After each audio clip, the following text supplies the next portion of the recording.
Assalamualaikum warahmatullahi wabarakatuh. Alhamdulillahirabbil alamin. Segala puji bagi Allah, Rabb seluruh alam. Atas berkat rahmat dan hidayahnya lah saya dapat membuat kisah inspirasi ini tentang keutamaan ilmu. Selanjutnya, semoga salawat dan salam senantiasa terlimpah kepada Rasulullah Muhammad SAW, kepada seluruh keluarganya, kepada seluruh sahabatnya, dan semua orang yang mengikuti risalah yang beliau bawa hingga akhir zaman nanti.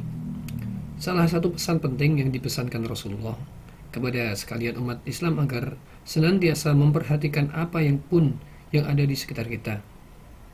Di sanalah Allah menggelar drama kehidupan, dan di sana pula pelajaran kehidupan dituntunkan bagi setiap orang yang mau memperhatikan. Ia akan mendapat pelajaran yang sangat berharga tentang kehidupan itu.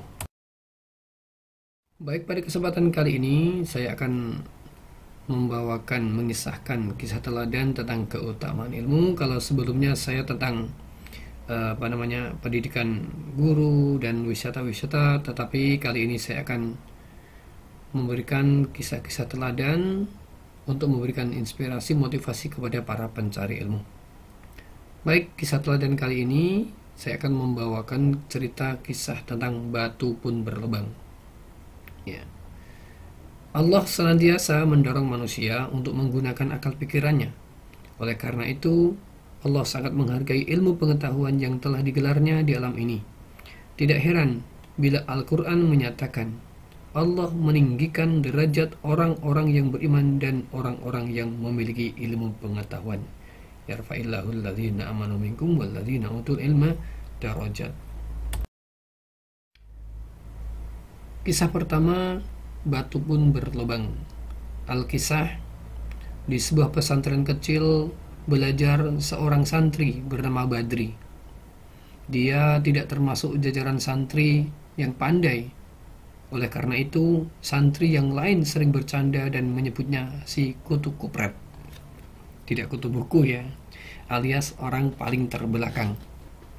Apa yang dikatakan teman-teman Badri memang tidak sekedar canda biasa. Dengan kata lain, memang demikianlah kenyataannya. Badri memang agak lambat memahami pelajaran yang diberikan oleh Ustadz. Badri berusaha sabar menerima semua canda temannya. Dia sadar bahwa dirinya memang jauh dari pandai. Apa yang ia dengar saat mengaji sering sudah menguap dari ingatannya, bahkan sebelum Ustadz menutup pengajian. Ia tidak tahu hal itu bisa terjadi pada dirinya. Tidak jarang Badri merasa rendah diri dengan keadaannya yang tertinggal jauh dari teman-temannya. Mentalnya jatuh saat mendengar ada ujian yang akan dilakukan oleh Ustadz. Perasaan itu semakin lama semakin menyiksa dirinya.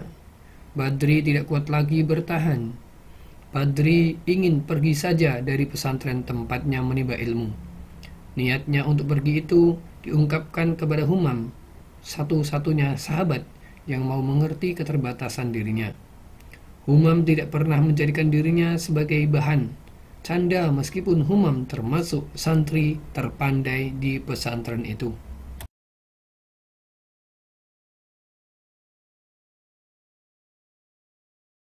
"Jangan begitu, masa laki-laki menyerah begitu saja?" kata Humam menasehati. "Iya, tetapi..." Nasihat dan dorongan semangat dari Humam menjadi obat bagi hatinya yang gundah gulana. Akan tetapi, saat Ustadz mengadakan ujian tahunan untuk kenaikan peringkat di pesantren itu, Badri sering sekali lagi ketakutan. Ia tahu bakal tidak lulus lagi seperti tahun lalu.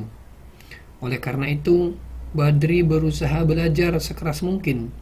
Waktu istirahat yang seharusnya dapat digunakan untuk bermain sejenak dihabiskan untuk belajar. Meskipun telah belajar dengan keras, ternyata kekhawatirannya terbukti benar. Beberapa hari setelah ujian diumumkan, nama Badri tercantum di antara 3 orang yang tidak lulus. Badri mempunyai teman di barisan tidak lulus. Walaupun begitu, ia telah patah arang. putus asa. Ia merasa tidak cocok lagi belajar di pesantren. Berbekal satu tas kecil pakaian, ia memutuskan untuk meninggalkan pesantren. Nasihat dari Humam dan beberapa ustadz tidak mampu lagi menyurutkan langkahnya meninggalkan pesantren alias boyong. Kamu mau kemana? Tanya Ustadz Habib. Saya akan pergi, Ustadz. Tidak ada gunanya saya berada di sini, jawab Badri sambil tertunduk. Apa maksudmu tidak berguna? Di sini kamu dapat belajar banyak. Asal kamu mau belajar dengan giat, pasti kamu akan berhasil. Istilahnya apa itu? Manjadda wajad. Nah, Ustadz, adakah di pesantren ini yang belajarnya lebih keras dari saya? Kamu memang belajar paling keras. Adakah di pesantren ini yang lebih tekun belajar? Tidak ada. Saya yang paling tekun belajar. Akan tetapi, saya tidak lulus ujian. Ini berarti saya tidak cocok belajar di sini. Apa yang akan kamu lakukan? Saya ingin pergi dari sini. Mungkin di luar sana ada tempat saya dapat belajar atau bekerja untuk penghidupan saya. Karena niat Badri yang sudah tidak terbendung lagi, akhirnya semua merelakan Badri pergi. Belajarlah kepada Allah. Kalau kamu ingin belajar lagi di sini, pintu pesantren ini selalu terbuka untukmu, kata Ustadz Habib berpesan. Baiklah, Ustadz, saya pamit dahulu. Assalamualaikum warahmatullahi wabarakatuh. Waalaikumsalam. Badri melangkah pergi. Dia tidak tahu harus menuju kemana. Pulang ke rumah orang tuanya bukanlah pilihan baginya. Meskipun kurang pandai, Badri bukan tipe orang yang mau berhampa tangan. Saat pulang ke rumah harus ada yang ia bawa pulang. Jalan demi jalan ia susuri, sungai ia seberangi. Kayak lagu Rhoma Irama. Terkadang untuk menyambung hidup ia bekerja serabutan pada pedagang buah atau bekerja mencuci piring, sekedar untuk mendapat makan dan sedikit uang untuk melanjutkan perjalanan. Badri berjalan tidak tentu arah. Suatu pagi, setelah perjalanan panjang menumpang kereta api, Badri tiba di stasiun Senen, stasiun kereta api yang berada di Jakarta Pusat. Badri termangu, dilayangkannya pandangan ke seluruh penjuru stasiun. Orang berlalu lalang dengan urusannya sendiri-sendiri. Di sakunya terselip satu lembar uang 20 ribuan hasil mencuci piring di stasiun Purwokerto semalam.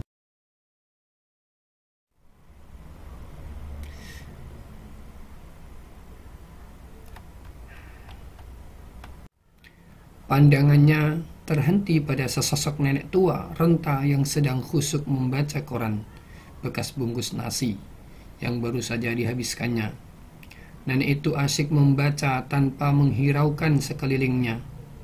Beberapa lama diperhatikan, nenek itu merasa juga. Dia mendongakkan kepala ke arah Badri. Sejenak kemudian kembali tertunduk menekuni korannya. Badri terus memandang si nenek.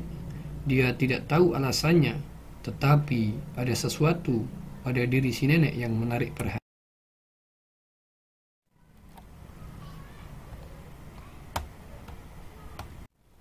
Si nenek kembali mendongakkan kepala. Dia tersenyum, tangannya yang kurus melambai ke arah Badri. Ada apa, Nang? Kemarilah. Badri menoleh ke kanan dan ke kiri. Setelah yakin ia yang dipanggil, Badri pun mendekat. Ya, Nek. Siapa namamu? Saya Badri, Nek. Kamu tidak sekolah? Tidak, Nek. Sudah makan? Belum. Ini, makanlah dahulu, kata si nenek yang ternyata bernama Nek Odah sambil mengeluarkan sebungkus roti dan segelas air minum dalam kemasan. Nenek Odah berasal dari Tasikmalaya dan telah 30 tahun merantau di Jakarta. Badri ragu, tetapi tangannya terulur juga untuk menerima roti itu. Beberapa menit kemudian, roti itu telah lenyap dalam perjalanan menuju perut Badri yang ramping. Kurus berarti. "Apa yang nenek baca tadi?" tanya Badri sambil duduk di samping si nenek. "Oh itu. Tadi nenek membaca koran. Nenek menemukan tulisan yang sangat bagus tentang makna taubat." "Usia nenek sekarang berapa?" Nek Oda yang ditanya sedikit heran. "Apa hubungannya?" tanya si nenek dalam hati. "Usia nenek saat ini sekitar 75 tahun. Ada apa?" "Usia nenek sudah 75 tahun dan nenek masih belajar." "Memangnya kenapa? Bukankah Rasulullah menyuruh kita belajar selagi hayat masih di badan?" "Nek, aku mempunyai masalah dengan belajar," kata Badri. "Coba ceritakan kepada nenek." Cerita di pesantren itu pun mengalir lancar dari mulut Badri. Kadang Badri terdiam sejenak saat teringat kata-kata temannya. Pada saat yang lain, ia tertawa terbahak mendengar komentar Nek Oda. Saat asik bercerita, hujan turun mengguyur ibu kota Jakarta. "Aku sudah berusaha, Nek. Kamu lihat batu itu?" kata Nek Oda sambil menunjuk pada sebuah batu yang terletak tepat di bawah talang air sebuah rumah makan tidak jauh dari tempat mereka berada. Air hujan menetes di atas batu itu. Dahulu batu itu mau dipindah saat stasiun ini direnovasi.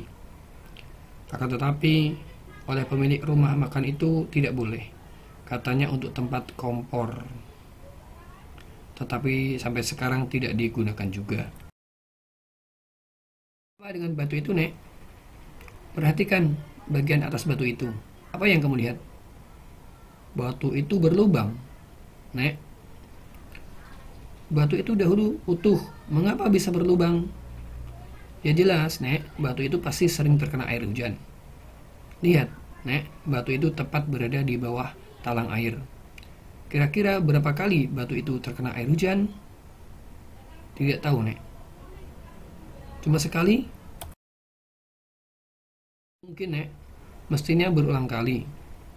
Bagaimana itu bisa terjadi? Air hujan itu hanya berupa titik-titik air yang kecil. Iya, Nek. Memang cuma kecil, tetapi kalau terus-menerus, batu itu pasti berlubang juga. Begitu juga orang yang mencari ilmu. Kalau tekun belajar dan pantang menyerah, pasti akan berhasil juga. Kata-kata Nek Oda membuat Badri terdiam, pikirannya terbuka. Batu yang keras saja dapat berlubang, apalagi pikirannya. Pasti dapat menerima pelajaran bila lebih tekun belajar. Minatnya untuk belajar kembali tumbuh. Badri ingin kembali belajar di pesantren tempatnya menuntut ilmu dahulu. Badri yakin kalau ia tidak mudah menyerah, ia akan dapat menguasai pelajaran yang diajarkan oleh para ustadz di pesantrennya. Satu lagi yang membuat kesadaran Badri terbuka, semangat belajar Nek Oda yang tetap membara meskipun telah uzur. Usia tidak menghalangi Nek Oda untuk terus belajar dimanapun, kapanpun, dan dari siapa. Aku harus berhasil. Meskipun tidak jadi kembali ke pesantren tempatnya mengaji dahulu, Badri ikut belajar di paket belajar luar sekolah yang diadakan sebuah LSM di Jakarta. Setelah beberapa tahun, Badri lulus dari sebuah universitas terkemuka di Jakarta dan pada tahun 2005 ia diterima sebagai PNS di daerah asalnya. Secara berkala, ia mengunjungi pesantren tempatnya dahulu menimba ilmu dan berbagi pengalaman dengan adik-adik. Nah, demikianlah kisah teladan kali ini. Semoga dapat menginspirasi bagi para pencari ilmu. Sekian dahulu. Jangan lupa subscribe dan klik lonceng like-nya dan komentarnya. Assalamualaikum warahmatullahi wabarakatuh.